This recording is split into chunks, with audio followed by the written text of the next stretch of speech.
चलिए जी, आज हम ईबीसीएल में हमारा फर्स्ट चैप्टर स्टार्ट करने जा रहे हैं, दैट इज बेनामी ट्रांजैक्शन प्रोहिबिशंस एक्ट 1988।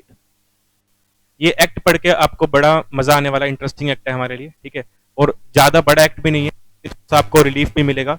इस स्टार्टिंग में हम एक छोटा एक्ट लेके चल रहे हैं और इंटरेस्टिंग एक्ट लेके चल रहे हैं कि बेनामी ट्रांजैक्शन, बेनामी प्रॉपर्टी या बेनामी एक्ट क्या है, उसको हम यहाँ पे समझेंगे। देखिए, सबसे पहले एक्ट का जो मीनिंग समझते हैं कि एक्ट का मीनिंग क्या है, उसके बाद हमें क्या क्या पढ़ना है उसकी बात करेंगे। बेनामी ट्रांजैक्शन प्रोहिबिशंस एक्ट 1988। बेनामी ट्रांजैक्शन कौन सी होती है, पहले तो आप वो समझो। एग्जाम्पल लेते हैं, एक ए नाम का पर्सन है, ठीक है। इसका ड्राइवर है बी। ए ने क्या किया, एक बंगलो परचेज कर लिया। ये मान लो एक घर है, प्रॉपर्टी है। इसका कंसिडरेशन पे किया ए ने।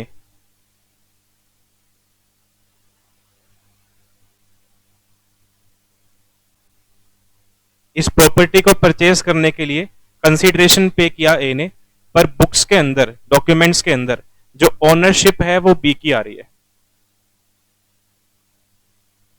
ठीक है। और कभी एक बार क्या हुआ कि अथॉरिटीज ने आकर के बी से इंस्पेक्शन कर ली कि एक प्रॉपर्टी है ऐसे ऐसे इस जगह पे, वो प्रॉपर्टी आपके पास कहां से आई बताओ।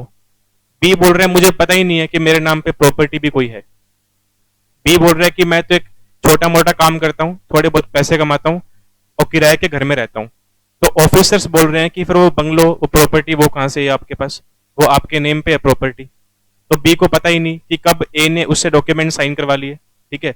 और जो ये प्रॉपर्टी है, ये जो ट्रांजेक्शन है, इसको हम क्या मान के चलेंगे, इसे मान के चलेंगे बेनामी ट्रांजेक्शन। तो बेनामी ट्रांजेक्शन का मतलब क्या हुआ, एक ऐसी ट्रांजेक्शन जिसके अंदर आप कोई प्रॉपर्टी होल्ड कर रहे हो, पर आपके पास वो प्रॉपर्टी परचेज करने का जो पैसा है, उसका सोर्स क्या है वो पता ही नहीं आपको। या फिर आपके नाम पे कोई प्रॉपर्टी है पर आप खुद मना कर रहे हो कि हमें पता ही नहीं है हमारे नाम पे कोई प्रॉपर्टी है, और जबकि एक्चुअल में डॉक्यूमेंट्स के अंदर आपके नाम पे कोई प्रॉपर्टी रजिस्टर्ड हो रखी है। या फिर आपने क्या किया, किसी फिक्टिशियस नेम के पर्सन पे, किसी डेड पर्सन के नेम पे प्रॉपर्टी परचेज कर ली। तो ये सारी ट्रांजेक्शन क्या मानी जाती है, बेनामी ट्रांजेक्शन मानी जाती है। देखो, बेनामी का मतलब क्या हुआ, कोई भी ऐसी ट्रांजेक्शन जिसका कोई नेम नहीं है, कोई लीगल एग्जिस्टेंस नहीं है, कोई लॉजिक नहीं है, उस ट्रांजेक्शन को हम बोल रहे हैं बेनामी। तो बेनामी ट्रांजेक्शन ये सब मानी जाएंगी जहां पे एक पर्सन किसी दूसरे पर्सन के नेम पे प्रॉपर्टी परचेज कर रहा है, पर जिस पर्सन के नेम पे प्रॉपर्टी परचेज की जा रही है वो अलाइव नहीं है, या वो ट्रेसेबल नहीं है, या फिर अलाइव तो है पर उस पर्सन को पता ही नहीं है कि मेरे नाम पे कोई प्रॉपर्टी भी है, ठीक है। तो ये सारी ट्रांजेक्शन्स क्या मानी जाती है, बेनामी मानी जाती है। अब एक वर्ड और पढ़ेंगे यहां पे हम, ये जो प्रॉपर्टी है, बेनामी ट्रांजेक्शन के थ्रू कोई भी प्रॉपर्टी एक्वायर होती है, उस प्रॉपर्टी को बोलते हैं बेनामी प्रॉपर्टी।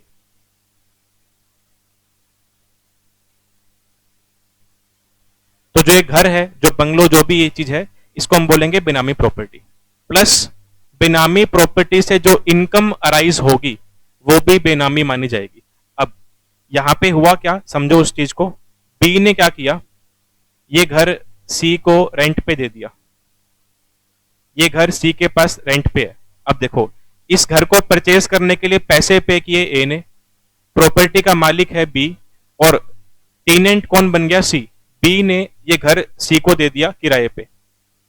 जो रेंट आ रहा है, रेंट आ रहा है सी से बी के पास। कितने रुपए आ रहे हैं, महीने के 10,000। ये रेंट है। और बी ये रेंट किसको दे रहा है, ए को दे रहा है।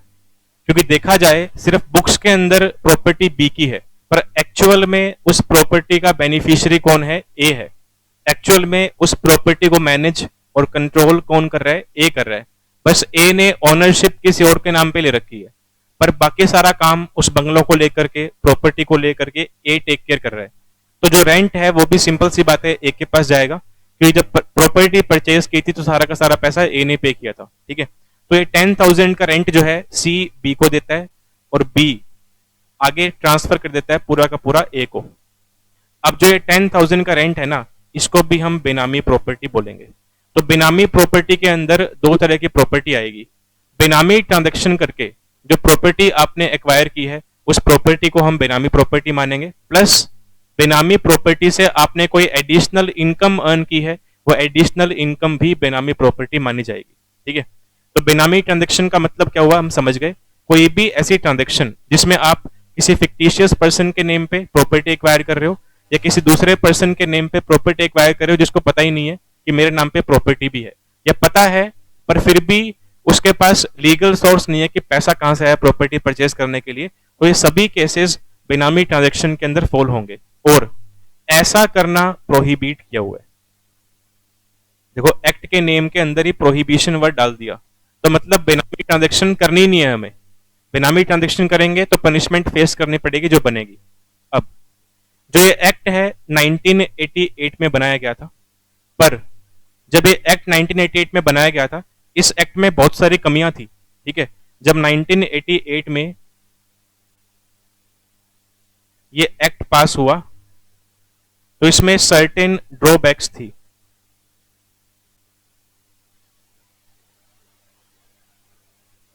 उन ड्रॉबैक्स के चलते ये एक्ट ज्यादा इफेक्टिवली इंडिया पे अप्लाई नहीं हो सका। मतलब एक्ट तो बना हुआ था फिर भी लोग बेनामी ट्रांजेक्शन करने से डरते नहीं थे, क्योंकि जो ड्रॉबैक्स थी उनकी वजह से, जो लूप होल्स थे उनकी वजह से लोग बड़ी आसानी से बच जाते थे बेनामी ट्रांजेक्शन परफॉर्म करके भी। या फिर जो पहले वाले एक्ट 1988 के अंदर जब एक्ट बनाया गया तो इसमें जो पनिशमेंट थी बहुत सिंपल, कोई हार्ड पनिशमेंट नहीं थी, इसलिए लोग डरते भी नहीं थे बेनामी ट्रांजेक्शन करने के लिए। पर इस एक्ट को अमेंड किया गया और 2016 में दोबारा से अमेंडेड एक्ट पास हुआ इंडिया के अंदर। और इस अमेंडेड एक्ट में क्या हुआ, जो ड्रॉबैक्स थी उनको रिमूव किया गया।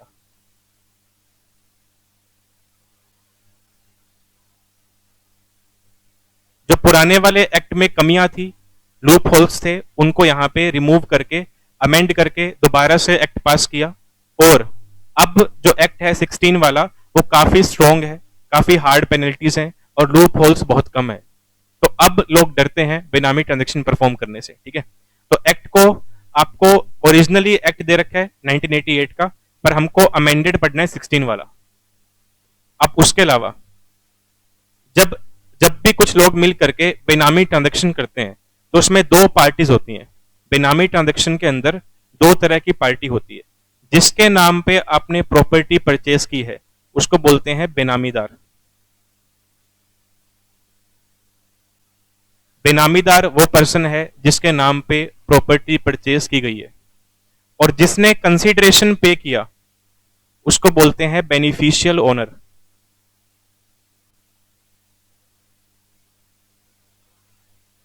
क्योंकि इस वाले केस में अगर हम देखें तो अल्टीमेट बेनिफिट ए का बन रहा है।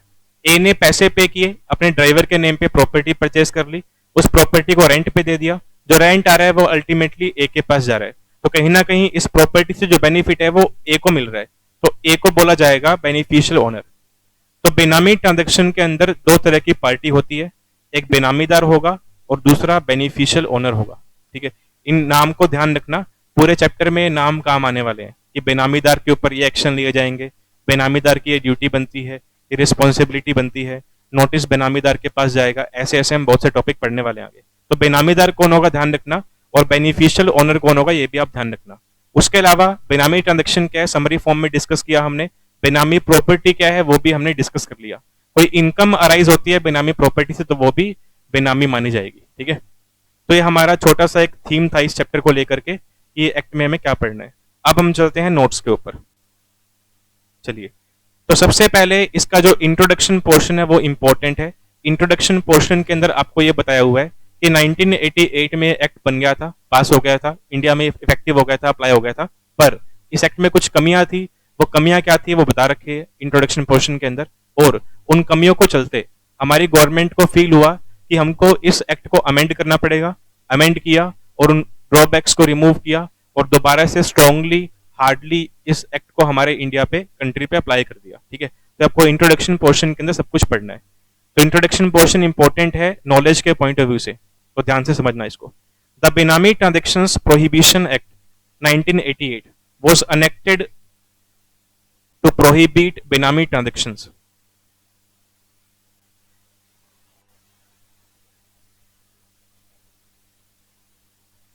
And the right to recover property held benami. ये कह रहा है कि बेनामी ट्रांजैक्शंस प्रोहिबिशन एक्ट 1988 में बनाया गया, पास हुआ और अप्लाई हुआ, किस वजह से? बेनामी ट्रांजैक्शंस को होने से रोकने से। Plus right to recover property held benami, अगर कोई भी प्रॉपर्टी बेनामी डिक्लेयर हो गई है। अब देखो प्रॉपर्टी बेनामी डिक्लेयर कैसे होती है? जैसे मान लो मैंने क्या किया, किसी दूसरे पर्सन के नेम पे या डेड पर्सन के नेम पे प्रॉपर्टी परचेज कर ली, ठीक है। बेनामी एक्ट में जो अथॉरिटीज है उनको किसी ने मेरी कंप्लेंट कर दी कि इन्होंने ऐसा ऐसा काम किया हुआ है, तो वो क्या करेंगे, मेरे खिलाफ एक इंक्वायरी स्टार्ट करेंगे। जब तक इंक्वायरी खत्म नहीं हो जाती और ये डिसाइड नहीं हो जाता कि मैंने एक्चुअल में बेनामी ट्रांजैक्शन परफॉर्म कर रखी है और कोई बेनामी प्रॉपर्टी परचेज कर रखी है, तब तक मेरी प्रॉपर्टी बेनामी नहीं मानी जाएगी। पूरी इंक्वायरी की जाएगी मेरे खिलाफ, इन्वेस्टिगेशन की जाएगी, एविडेंसेस इकट्ठे किए जाएंगे, मुझसे पूछताछ भी होगी। तो उन सब काम को करने के बाद अगर एट लास्ट अथॉरिटी को ये कंक्लूजन मिलता है कि एक्चुअल में बेनामी ट्रांजैक्शन परफॉर्म हुई है और इन्होंने बेनामी प्रॉपर्टी एक्वायर की है, तो मेरी प्रॉपर्टी को बेनामी डिक्लेयर कर दिया जाएगा। जब तक कंक्लूजन में मैं गिल्टी प्रूव नहीं होता, मेरी प्रॉपर्टी बेनामी नहीं मानी जाएगी, ठीक है। और अगर मेरी प्रॉपर्टी बेनामी डिक्लेयर हो गई है, मैं गिल्टी प्रूव हो गया हूं, तो मेरी वो प्रॉपर्टी जो है वो सरकार मुझसे छीन लेगी, ठीक है। राइट टू रिकवर, तो मुझसे वो प्रॉपर्टी ले ली जाएगी, फिर वो प्रॉपर्टी बेनामी, ये बोल रहे हैं। आगे लिखा हुआ the said act inter alia provides that all the properties held benami shall be subject to acquisition by the authority in such manner and after following such procedure as may be prescribed। ये कह रहे हैं कि हर वो property जो बेनामी declare हो चुकी है, हर वो प्रॉपर्टी जो इन्वेस्टिगेशन के बाद बेनामी डिक्लेयर हो चुकी है, उस प्रॉपर्टी को एक्वायर कौन कर लेगा? अथॉरिटी एक्वायर कर लेगी। कैसे एक्वायर करेगी? इस एक्ट के अंदर मेथड दिया हुआ है, उस मेथड को फॉलो करते हुए अथॉरिटी मुझसे वो प्रॉपर्टी छीन लेगी। क्यों छीन लेगी? क्योंकि मैं गिल्टी हो गया हूं और मेरी वो प्रॉपर्टी बेनामी डिक्लेयर हो गई है, इसलिए। और अथॉरिटी जो है प्रॉपर लीगल प्रोसीजर फॉलो करेगी मुझसे प्रॉपर्टी छीनने का, ठीक है। और वो प्रोसीजर कहां गिवन है? एक्ट में गिवन है। बी पॉइंट लिखा हुआ है आगे, no amount shall be payable for the acquisition of any property held benami. अब मेरी प्रॉपर्टी बेनामी डिक्लेयर हो गई, मुझ प्रॉपर्टी छीन ली गई, मैं अथॉरिटी को बोल रहा हूं कि आप प्रॉपर्टी ले ली, मुझे बदले में कुछ पैसे। प्रॉपर्टी मान लो 1 करोड़ की है, मैं अथॉरिटी को बोलता हूं कि चलो नहीं तो 10 लाख रुपए बदले में, ठीक है।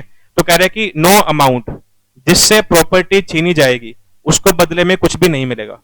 ये उसकी पनिशमेंट है कि आपने बेनामी ट्रांजैक्शन परफॉर्म की और बेनामी प्रॉपर्टी एक्वायर की, तो आपकी प्रॉपर्टी हम आपसे ले लेंगे और बदले में आपको हम कोई भी पैसा पे नहीं करेंगे। हाँ, पनिशमेंट अलग से और देंगे पर पैसा नहीं देंगे आपको।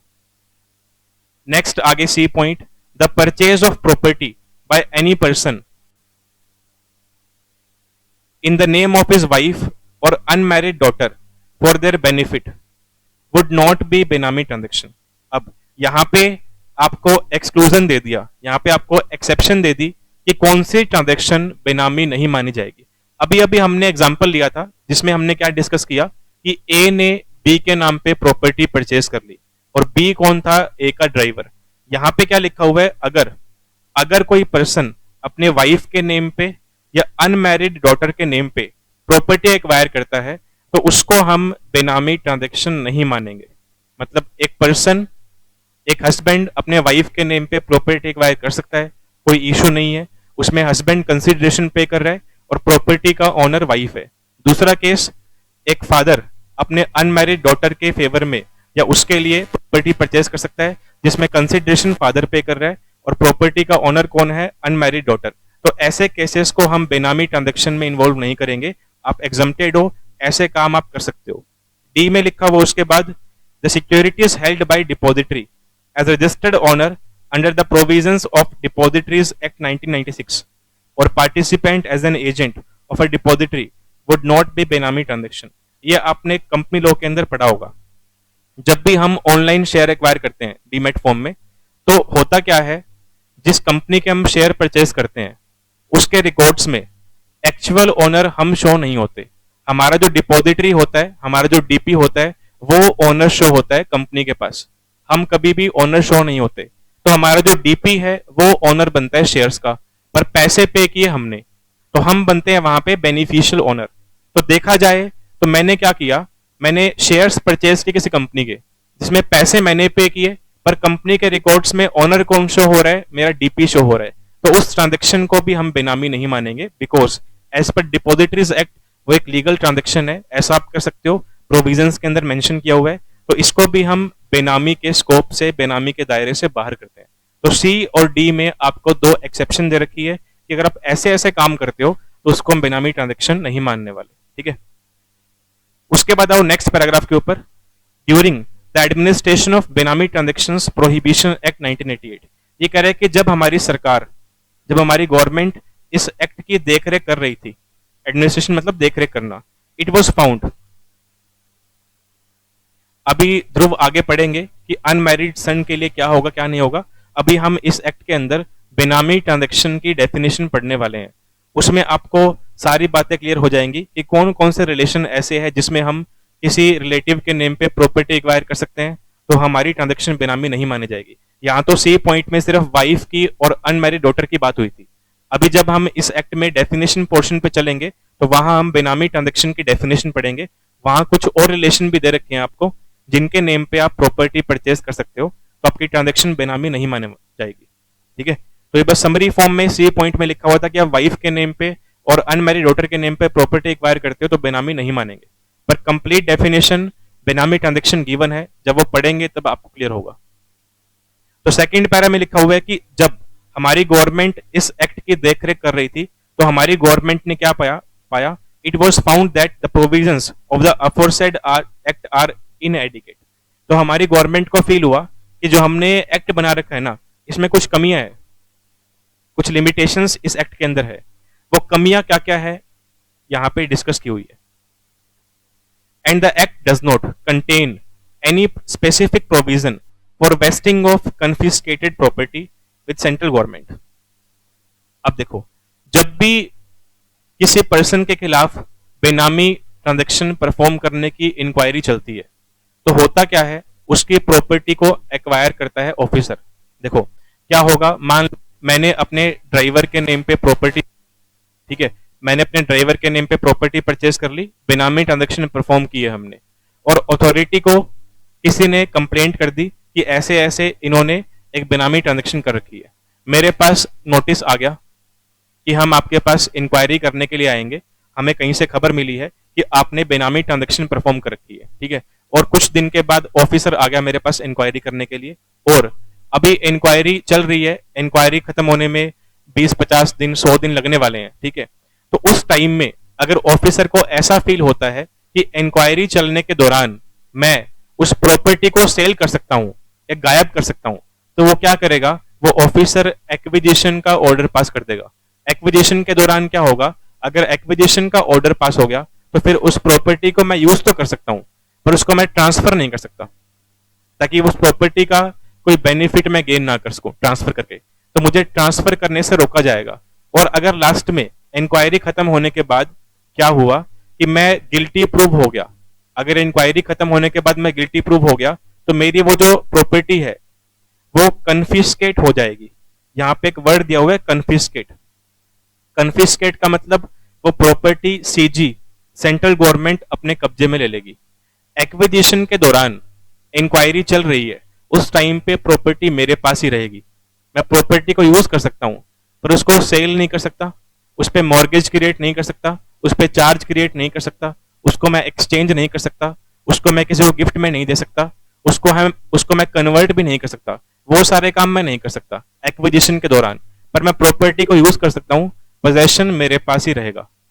पर कन्फिस्केशन का ऑर्डर कब पास होगा, जब मैं गिल्टी प्रूव हो जाऊंगा, इन्वेस्टिगेशन पूरी खत्म हो गई है और सारे सबूत, सारे एविडेंस मेरे अगेंस्ट है, तो मैं गिल्टी प्रूव हो गया, मैंने बेनामी ट्रांजैक्शन परफॉर्म किया, ऐसा प्रूव हो गया, और जो प्रॉपर्टी थी वो बेनामी डिक्लेयर हो चुकी है, तो मेरी वो प्रॉपर्टी मुझसे छीन ली जाएगी, और प्रॉपर्टी कहां चली जाएगी, सीजी के पास चली जाएगी। उसको बोलते हैं कन्फिस्केशन ऑफ प्रॉपर्टी। ठीक है, तो कन्फिस्केशन कब होगा, जब पार्टी गिल्टी प्रूव हो गई है तभी होगा, अदरवाइज नहीं होगा। ठीक है। अब जैसे ही मेरी प्रॉपर्टी कन्फिस्केट हो जाएगी तो प्रॉपर्टी कौन ले लेगा? सीजी ले लेगा।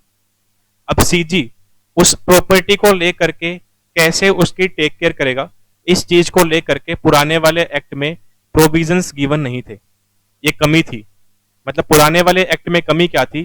कन्फिस्केटेड प्रॉपर्टी जो सीजी के पास पड़ी है उसकी टेक केयर कैसे की जाए, उसको मैनेज कैसे किया जाए, उसके बारे में कुछ भी लिखा हुआ नहीं था। तो ये ड्रॉबैक था पुराने वाले एक्ट के अंदर। और ड्रॉबैक क्या थे? Does not the act does not have any provision for the appellate mechanism. मतलब पुराने वाले एक्ट में अथॉरिटी ने जो ऑर्डर पास कर दिया वो फाइनल और बाइंडिंग माना जाता था। तो पुराने वाले एक्ट में अगर कोई पर्सन अथॉरिटी के ऑर्डर से एग्रीव्ड है तो उसके पास अपील करने का कोई भी ऑप्शन नहीं था। तो अपीलेट मैकेनिज्म मतलब कोई अपीलेट ट्रिब्यूनल पुराने वाले एक्ट के अकॉर्डिंग डिसाइडेड या एस्टेब्लिश नहीं था, ये कमी थी। Appellate mechanism against an action taken by authority under this act while bearing the jurisdiction of civil court। bearing मतलब accept,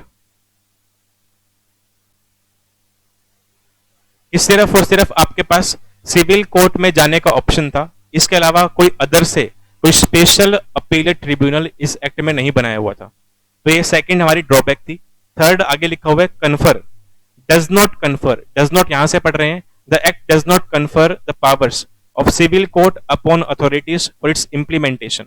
तीसरी कमी क्या रखी है?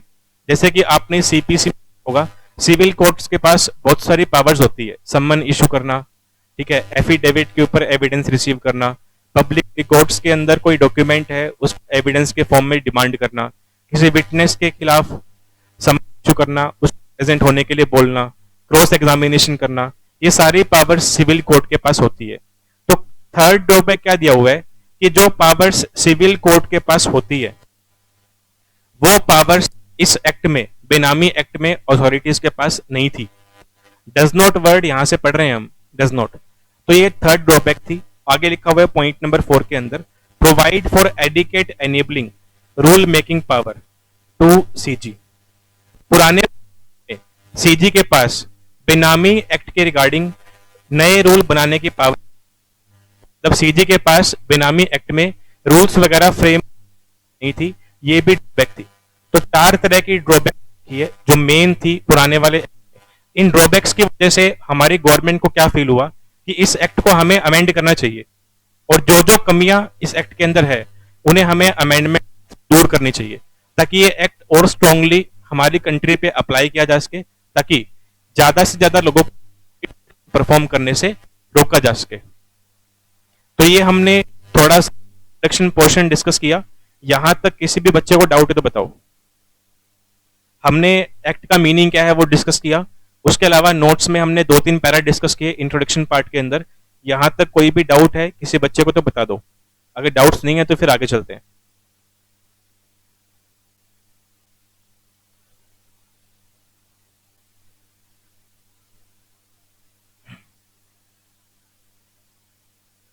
सर थर्ड ड्रॉबैक रिपीट कर दो, विकास आवाज कट हो रही है बहुत।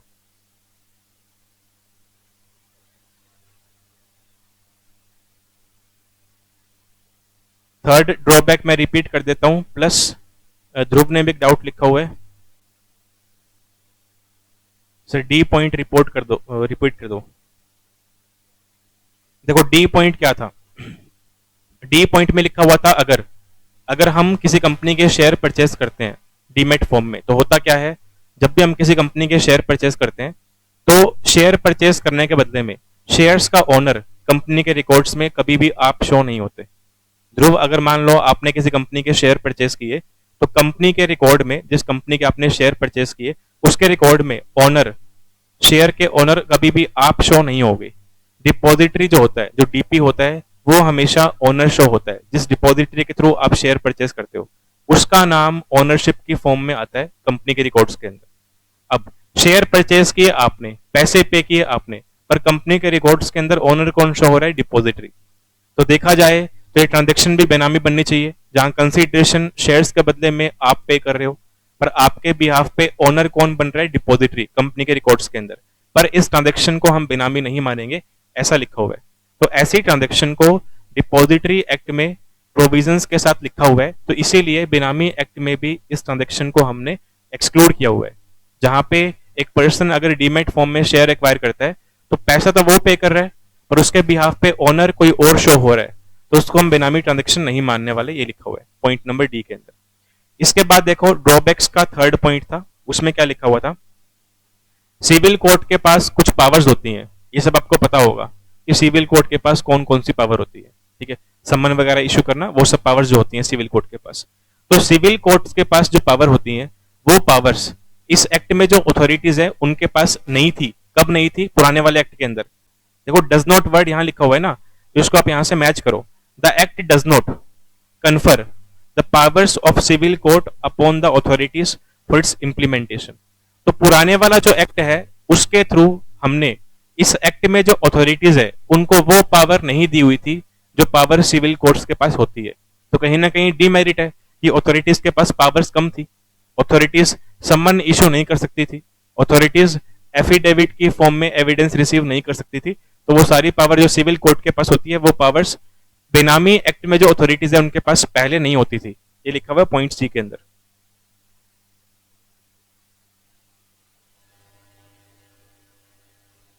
रिया, आपने लिखा है जिसके नेम पे प्रॉपर्टी ली है वो भी लायबल होगा क्योंकि उसके नाम पे परचेज की गई प्रॉपर्टी। हाँ जी, ये सब आप आगे पढ़ने वाले हो, ठीक है।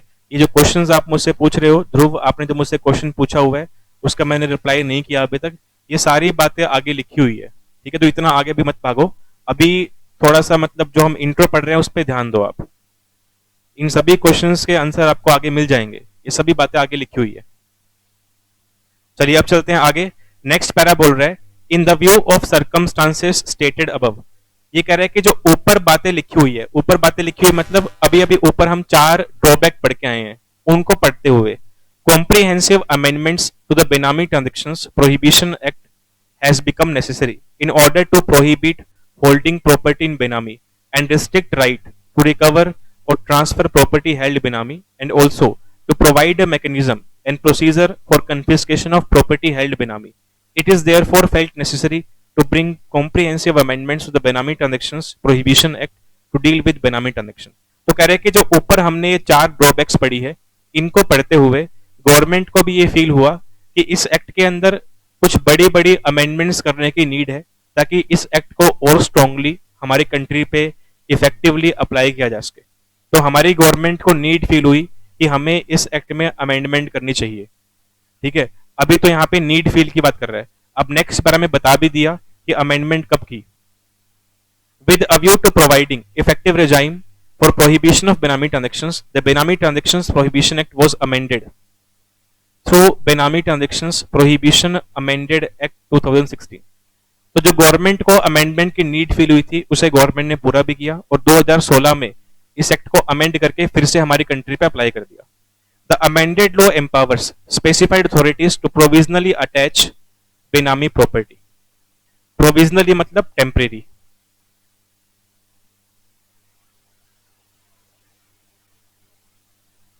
ये कह रहे हैं कि अमेंडमेंट के बाद क्या कुछ चेंजेस आए, उनकी बात हो रही है। ये कह रहे हैं अमेंडमेंट के बाद इस एक्ट में जो अथॉरिटीज है उनके पास पावर आ गई कि जब तक किसी पर्सन के खिलाफ बेनामी ट्रांजैक्शन को लेकर के इंस्पेक्शन चलती रहेगी तब तक अथॉरिटी उस पर्सन की प्रॉपर्टी को टेम्परेरी बेस पे अटैच कर सकती है। अटैच का मतलब जो अभी अभी हमने डिस्कस किया था कि अटैचमेंट के अंदर प्रॉपर्टी पर्सन के पास ही रहेगी पर वो उस प्रॉपर्टी को ट्रांसफर नहीं कर सकता, यूज कर सकता है। Which can eventually B confiscated, eventually मतलब बाद में। और जो प्रॉपर्टी हमने आज टेम्परेरी बेस पे अटैच की है उस प्रॉपर्टी को हम बाद में कन्फिस्केट भी कर सकते हैं, पर कन्फिस्केट कब होगा? अगर हो जाएगी तो। अगर पार्टी गिल्टी प्रूव नहीं होती तो कन्फिस्केशन नहीं होगा, ठीक है। अब मेरा एक क्वेश्चन है आप सबसे, उसका रिप्लाई कर दो।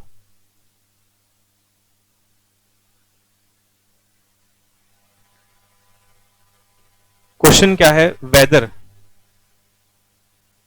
एवरी अटैचमेंट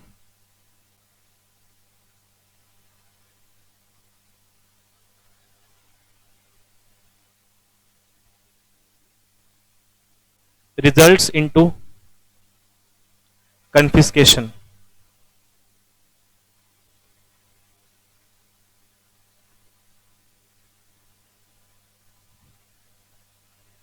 यस और नो।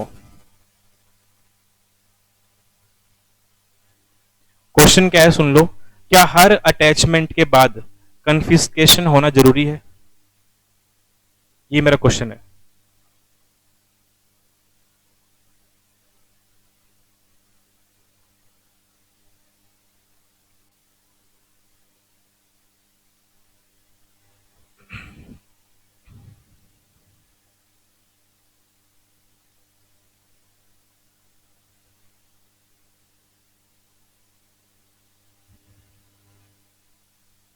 ठीक है, सबके जवाब सही है, सबने नो लिखा है। ठीक है, अब देखो क्वेश्चन का मतलब क्या बनता है और इसका आंसर नो कैसे बनेगा। अटैचमेंट का मतलब प्रोविजनली किसी प्रॉपर्टी को होल्ड कर लेना, प्रोविजनली किसी प्रॉपर्टी के ऊपर स्टे लगा देना। स्टे का मतलब कि आप प्रॉपर्टी यूज कर सकते हो पर उसको आप ट्रांसफर नहीं कर सकते जब तक आपके खिलाफ सारी की सारी इंस्पेक्शन इन्वेस्टिगेशन खत्म नहीं हो जाती। अब मान लो मेरे खिलाफ बेनामी की इंस्पेक्शन चल रही है, इन्वेस्टिगेशन चल रही है कि मैंने बेनामी ट्रांजेक्शन कर रखी है। तो जो ऑफिसर मेरे खिलाफ इंस्पेक्शन कर रहा है, इन्वेस्टिगेशन कर रहा है, उसने क्या किया, वो प्रॉपर्टी जो उसको डाउट में है कि ये प्रॉपर्टी बेनामी हो सकती है, उसको उसके लिए उसने अटैचमेंट का ऑर्डर पास कर दिया। तो जैसे ही मेरी प्रॉपर्टी के ऊपर अटैचमेंट का ऑर्डर पास हुआ, उसके बाद मैं प्रॉपर्टी को यूज कर सकता हूं पर उसको मैं ट्रांसफर नहीं कर सकता। ठीक है, तो अटैचमेंट का ऑर्डर पास होने के बाद भी इन्वेस्टिगेशन इंक्वायरी कंटिन्यू है। अब लास्ट में जाके जब रिजल्ट आएगा तो क्या पता मैं गिल्टी प्रूव हो जाऊं और क्या पता मैं गिल्टी प्रूव ना हूं। ठीक है, तो दोनों ही केस बन सकते हैं ना, कि क्या पता मेरे खिलाफ जिसने कंप्लेंट की थी वो झूठी थी और मैं तो बोल रहा हूं चिल्ला चिल्ला के कि मैंने कोई भी बेनामी ट्रांजेक्शन नहीं कर रखी, पर अथॉरिटी बोल रही है नहीं, हमारी ड्यूटी बनती है हमारा इन्वेस्टिगेशन करना कंप्लेंट के बेसिस पे, पूरी करेंगे, उसके बाद डिसाइड करेंगे कि आपने एक्चुअल में ऑफेंस किया है कि नहीं किया। अगर लास्ट में जो रिजल्ट आया वो क्या आया कि मैं हो गया, अगर लास्ट में मैं गिल्टी प्रूव हो जाता हूं तो मेरी प्रॉपर्टी डेफिनेटली कन्फिस्केट कर ली जाएगी क्योंकि मेरी प्रॉपर्टी बेनामी डिक्लेयर हो गई है ऑफिशियली। और अगर सभी एविडेंसेस को देखने के बाद, इन्वेस्टिगेट करने के बाद, एग्जामिन करने के बाद मैं इनोसेंट प्रूव हो गया, मैं गिल्टी प्रूव नहीं हुआ, तो मेरी प्रॉपर्टी को छोड़ देंगे, तो कन्फिस्केशन फिर नहीं होने वाला। तो हर एक अटैचमेंट के बाद कन्फिस्केशन हो कोई जरूरी नहीं है। अगर पार्टी गिल्टी प्रूव हो गई तो कन्फिस्केशन होगा, अगर पार्टी गिल्टी प्रूव नहीं होती तो कन्फिस्केशन नहीं होगा, प्रॉपर्टी को रिलीज कर देंगे, छोड़ देंगे। ठीक है, तो ये हमारा क्वेश्चन था छोटा सा। चलिए अब आगे देखिए कि अमेंडमेंट के बाद और क्या क्या चेंजेस एक्ट में हुए। Besides if a person is found guilty of offense of Benami transaction by the competent court, he shall be punishable with rigorous imprisonment for a term not less than 1 year, but which may extend to 7 years. ये amendment के बाद amendment है। Amendment से पहले punishment liberal थी, simple थी, इतनी नहीं थी, वो भी आगे लिखी हुई है, पढ़ेंगे उसको भी। पर अभी यहाँ पे अमेंडमेंट के बाद पनिशमेंट में क्या चेंज हुआ वो डिस्क्राइब कर रखा है। पहली बात कर रहे हैं रीगरस इम्प्रिजनमेंट, मतलब आपको जेल की सजा दी जाएगी। रिग्रेस मतलब घर वालों से मिलने वगैरह नहीं देंगे, वो सब नहीं होगा, आपको जेल में रहना पड़ेगा और जेल से खाना वगैरह खाना पड़ेगा।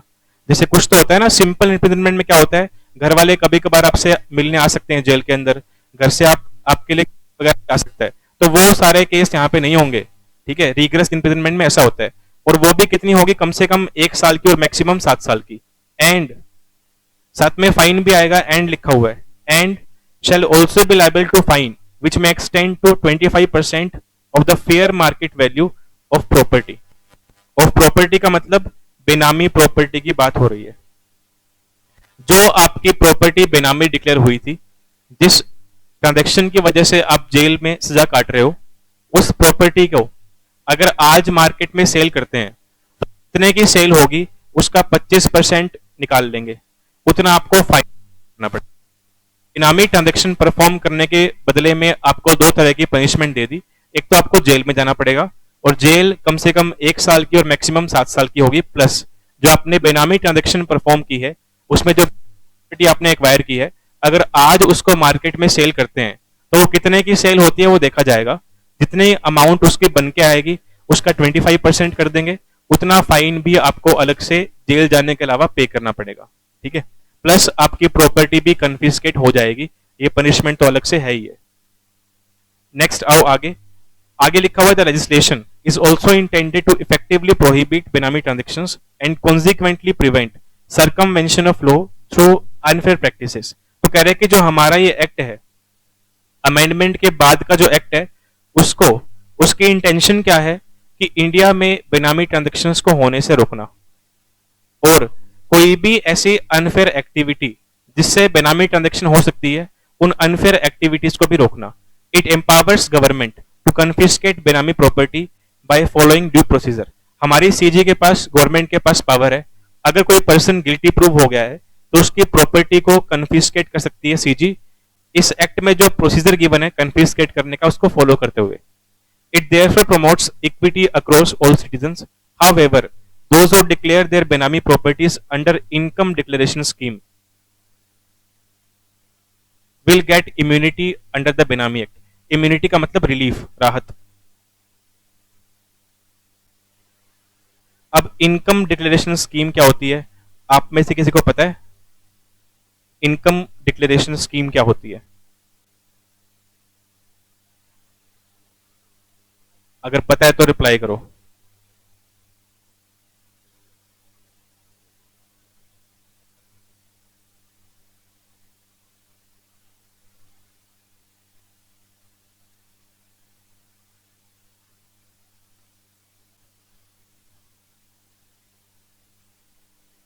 हाँ जी बताओ, इनकम डिक्लेरेशन स्कीम क्या होती है? कभी सुना हो इसके बारे में?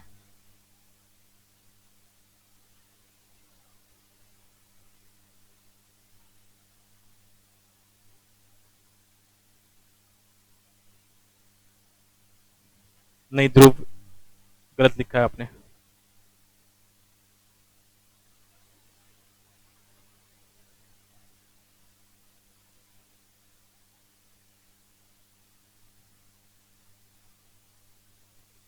नहीं सुमित, गलत है।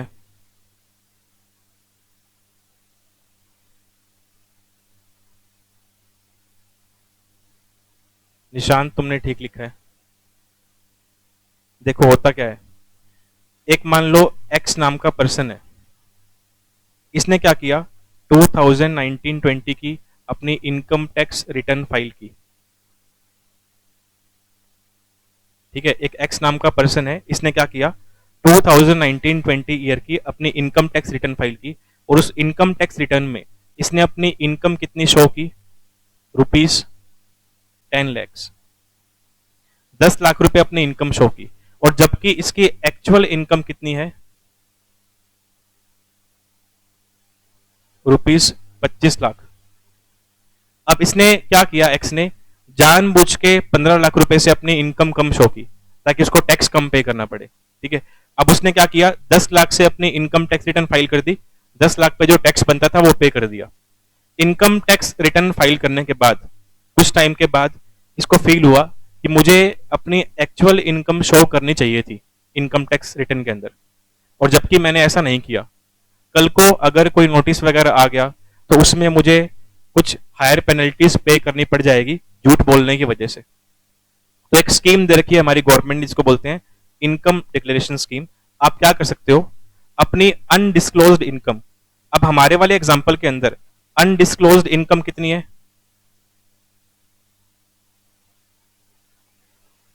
कितनी इनकम छुपाई एक्स ने, अनडिस्क्लोज का मतलब बताना नहीं, छुपा लिया हमने, हाइड कर लिया। बताओ, हमारे वाले एग्जांपल के अंदर ए ने इनकम टैक्स डिपार्टमेंट को बताया कि मैं 10 लाख रुपए कमाता हूं पूरे साल के, और जबकि कमा रहा है 25 लाख रुपए, तो कितनी इनकम छुपा ली, 15 लाख रुपए की। तो आप क्या कर सकते हो, इनकम डिक्लेरेशन स्कीम के अंदर अपनी अनडिस्क्लोज्ड इनकम को डिस्क्लोज कर सकते हो।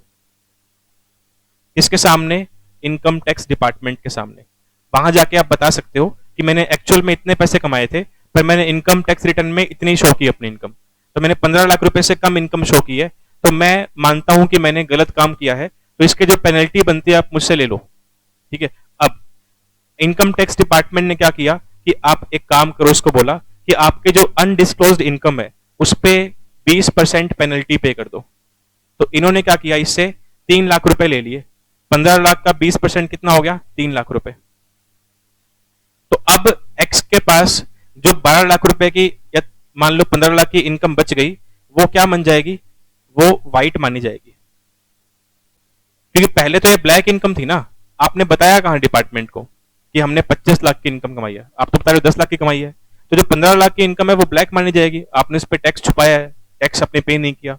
पर जैसे ही आपने उस अनडिस्क्लोज्ड इनकम को डिस्क्लोज कर दिया और उस पर पेनल्टी पे कर दी, तो ये 15 लाख रुपए जो पहले ब्लैक के थे अब व्हाइट बन जाएंगे। ठीक है, इसको बोलते हैं इनकम डिक्लेरेशन स्कीम। समझ गए इस चीज को? एक बार रिप्लाई कर दो, इनकम डिक्लेरेशन स्कीम क्या है और इसके अंदर हमारी ब्लैक मनी कैसे व्हाइट बनती है, वो हम समझ गए।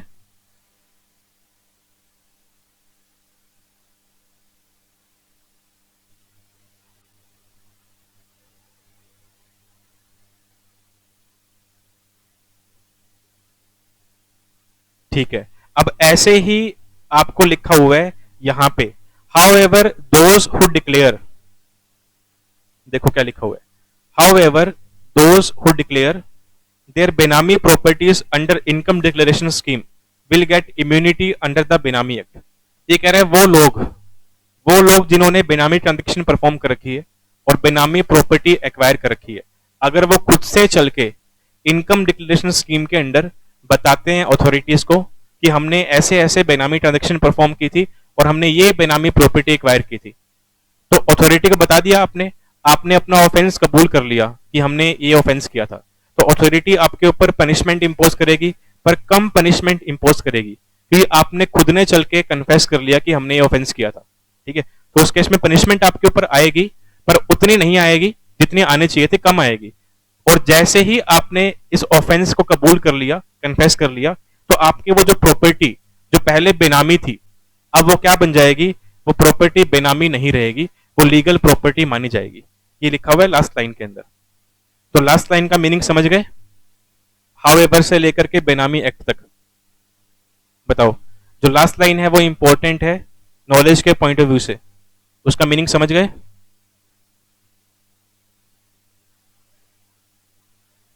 रिप्लाई कर दो फटाफट से।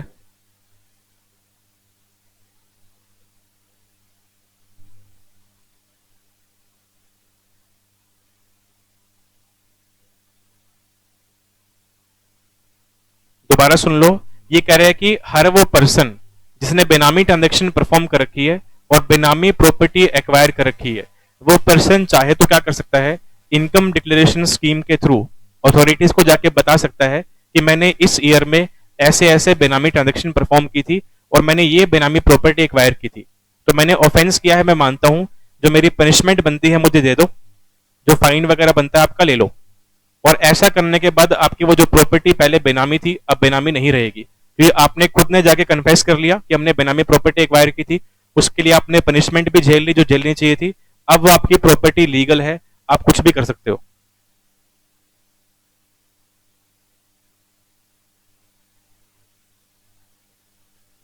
ठीक है, जिनको डाउट था अब क्लियर हो गया? महक, कुलदीप,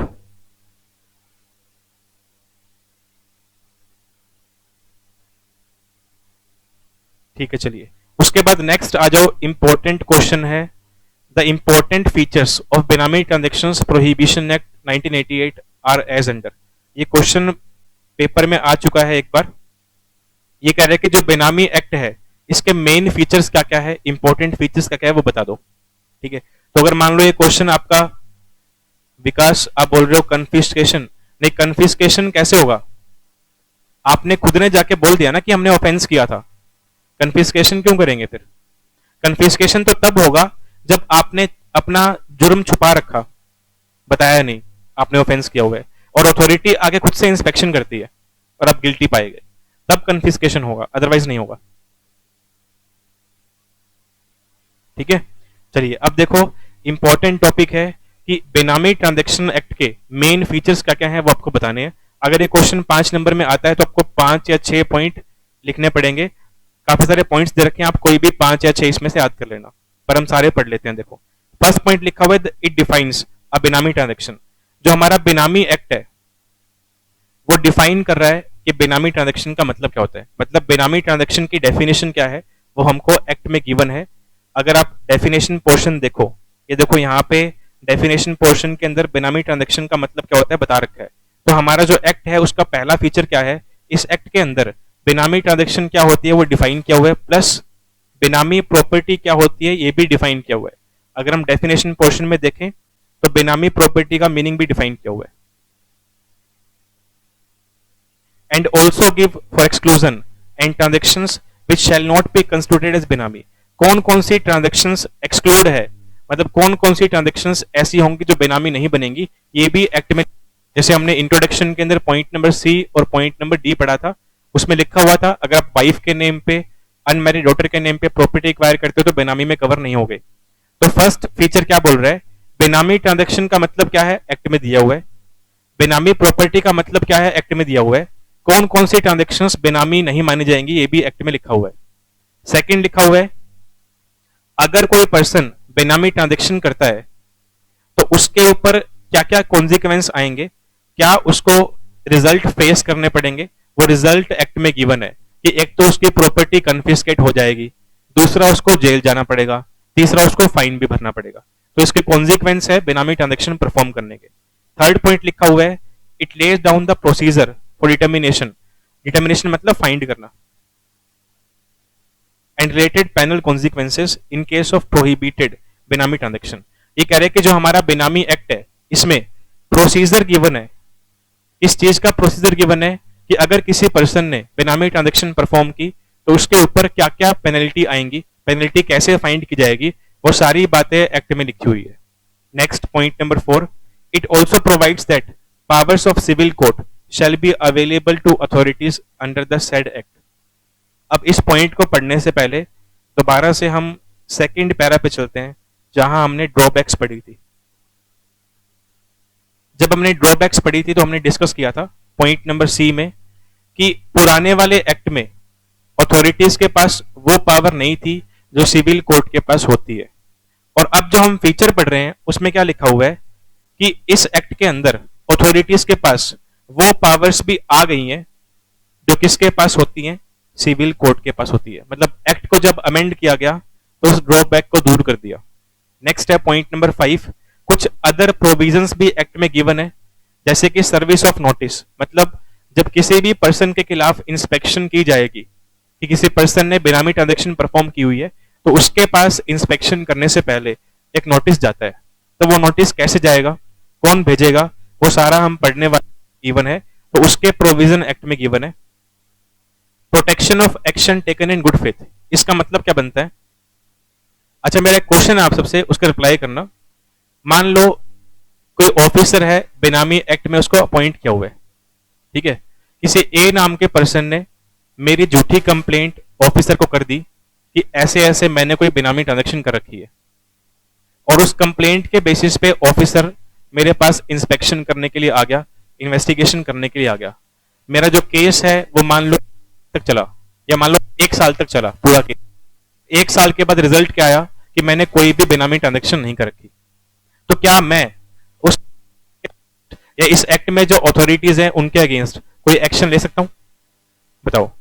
किसी पर्सन ने मेरे खिलाफ कंप्लेंट कर दी कि मैंने बेनामी ट्रांजैक्शन परफॉर्म कर रखी है, और जबकि एक्चुअल में मैंने ऐसा कुछ भी नहीं कर रखा। उस कंप्लेंट के बेसिस पे अथॉरिटीज ने मेरे खिलाफ इंस्पेक्शन की, इन्वेस्टिगेशन की, ठीक है, मेरी गलत न्यूज मार्केट में फैली मेरे रिगार्डिंग। तो 1 साल तक मेरा केस चला, मुझे बार बार कोर्ट कचहरी के चक्कर काटने पड़े, मैं फुल्ली मेंटली हरेस हो गया, और 1 साल के बाद रिजल्ट क्या आया, मैं इनोसेंट हूं। तो क्या मैं कोई एक्शन ले सकता हूं?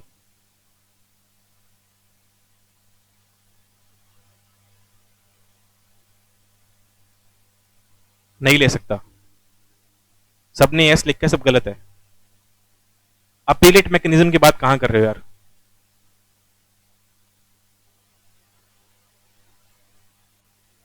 डिफेमेशन की बात अलग है, पर इस एक्ट के अंदर अब जैसे जो अथॉरिटीज कंप्लेंट के बेसिस पे मेरे खिलाफ इंस्पेक्शन कर रही थी, इन्वेस्टिगेशन कर रही थी, तो क्या वो अपनी जगह सही थी, बताओ।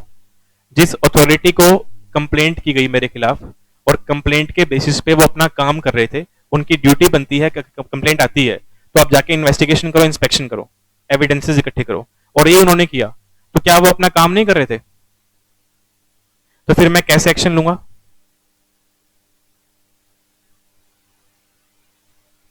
तो मैं कोई भी एक्शन नहीं ले सकता, बिकॉज वो अपना काम कर रहे थे ना। अब जैसे पुलिस है, पुलिस को कई बार झूठी कंप्लेंट भी मिलती है, फिर भी पुलिस क्या करती है, मतलब उस झूठी कंप्लेंट के बेसिस पे छापा मार लेती है, ठीक है, किसी को अरेस्ट कर लेती है, और बाद में पता चलता है कि वो कंप्लेंट झूठी थी, तो पुलिस छोड़ देती है उस पर्सन को। तो क्या वो पर्सन एक्शन ले सकता है? नहीं ले सकता, क्योंकि पुलिस क्या कर रही है, अपना गुड फेथ में काम कर रही है, ठीक है। तो यहाँ पे लिखा क्या हुआ है, अगर इस एक्ट में अथॉरिटीज गुड फेथ में काम करती है, अपनी ड्यूटीज परफॉर्म कर रही है, तो वो अपने आप को सेव कर सकती है, आप उसके खिलाफ कोई भी एक्शन नहीं ले सकते। इसका टॉपिक भी गिवन है, हमको आगे पढ़ेंगे वहां। तो ये बात आपको फीचर्स के अंदर लिख के दी हुई है। नेक्स्ट देखो point number 6, CG empowers to make rules. अब इसको पढ़ने से पहले दोबारा से सेकंड पैरा में चलते हैं, जहां हमने ड्रॉबैक्स पढ़ी थी। ड्रॉबैक का पॉइंट नंबर 4 पढ़ा था हमने, कि पुराने वाले एक्ट में सीजी के पास इस एक्ट के लिए रूल वगैरह बनाने की पावर नहीं थी, पर अब आप इसका फीचर पढ़ो, पॉइंट नंबर 6, सीजी के पास पावर्स आ चुकी हैं कि सीजी चाहे तो इस एक्ट के लिए रूल्स बना सकती है और उनको कंट्री में इंप्लीमेंट भी कर सकती है। उस ड्रॉबैक को अमेंडमेंट के थ्रू दूर कर दिया। नेक्स्ट आगे लिखा हुआ है, it enables CG in consultation with chief justice of high court to designate one or more court of session a special court for the purpose of the act. ये कह रहा है कि इस एक्ट की खास बात और भी है कि इस एक्ट के अंदर कुछ स्पेशल कोर्ट बनाए गए हैं, जहां पे सिर्फ और सिर्फ बेनामी ट्रांजैक्शंस के रिगार्डिंग केसेस को सॉल्व किया जाएगा। तो हमारी गवर्नमेंट जो है, सेंट्रल गवर्नमेंट जो है, उसके पास पावर है, वो हाई कोर्ट के चीफ जस्टिस से कंसल्ट करके स्टेट वाइज हर स्टेट के अंदर स्पेशल कोर्ट अपॉइंट कर सकती है, एस्टेब्लिश कर सकती है, और उन कोर्ट्स में क्या किया जाएगा, सिर्फ और सिर्फ बेनामी एक्ट के रिगार्डिंग कोई डिस्प्यूट है, कंप्लेंट है, कोई इशू है, कोई मैटर है, वही सोल्व किया जाएगा, और कोई भी मैटर सोल्व नहीं होगा। नेक्स्ट है पॉइंट नंबर 8, बस 2 पॉइंट और रहते हैं, इनको पढ़ेंगे। It provides penalty for entering into benami transaction and for furnishing any false document in any proceedings under the act. ये कह रहा है कोई भी पर्सन अगर बेनामी ट्रांजैक्शन में एंटर होता है तो उसके खिलाफ क्या पेनल्टी हो सकती है, वो एक्ट में गिवन है। दे रखी है आपको 1 साल से 7 साल तक की, प्लस फाइन दे रखा है 25% ऑफ प्रॉपर्टी। तो ये पनिशमेंट है, पेनल्टी है जो आपको फेस करनी पड़ेगी। प्लस अगर आपने अथॉरिटी को गलत इंफॉर्मेशन प्रोवाइड की, गलत डॉक्यूमेंट प्रोवाइड किए, तो उसके लिए भी आपको अलग से पनिशमेंट दे रखी है, वो लास्ट में गिवन है, जब वो टॉपिक आएगा तो पढ़ेंगे कि अगर हमसे अथॉरिटी इस एक्ट के अंदर कुछ डिमांड कर रही है, इंफॉर्मेशन डिमांड कर रही है, और हम इंफॉर्मेशन सबमिट कर रहे हैं, ठीक है। उसके बाद देखो last point, it provides for transfer of any suit or proceeding in respect of benami transaction pending in any court other than high court or tribunal or before any authority to 80। ये कह रहे कोई भी ऐसा case जो बेनामी transaction से जुड़ा हुआ है और वो केस किसी कोर्ट के अंदर पेंडिंग पड़ा है, मतलब बहुत टाइम से पेंडिंग पड़ा है, उस पर कोई भी कार्रवाई नहीं हो रही, तो उस केस को हम क्या कर सकते हैं, ट्रांसफर कर सकते हैं।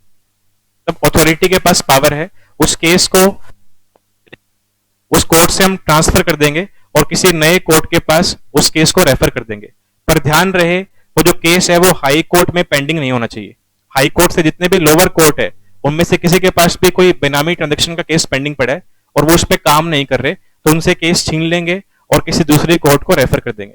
ये लिखा हुआ है पॉइंट नंबर 9 के अंदर। हाँ, जिसने झूठी कंप्लेंट की होगी उसके खिलाफ एक्शन होगा। कंप्लेंट किस बेसिस पे कर सकते हैं, मान लो आपके पास कोई इंफॉर्मेशन है कि मैं ट्रांजैक्शन कर रखी है, तो आप मेरी कंप्लेंट कर दो। आपके पास कोई एविडेंस वगैरह होना चाहिए उस चीज को लेकर के। तो यहां पे हमने इंट्रोडक्शन और फीचर्स का टॉपिक खत्म कर लिया, बाकी हम कल पढ़ेंगे नेक्स्ट क्लास के अंदर। यहां तक जो भी आपके डाउट्स हो, या तो आप कल क्लास स्टार्ट होगी तब ले लेना मुझसे डाउट्स, या मुझे व्हाट्सएप डाल देना, जैसा भी आपका मन करे, ठीक है। चलो फिर अभी क्लास ओवर करते हैं, आपकी दूसरी क्लास का टाइम हो गया, बाकी पढ़ते हैं कल।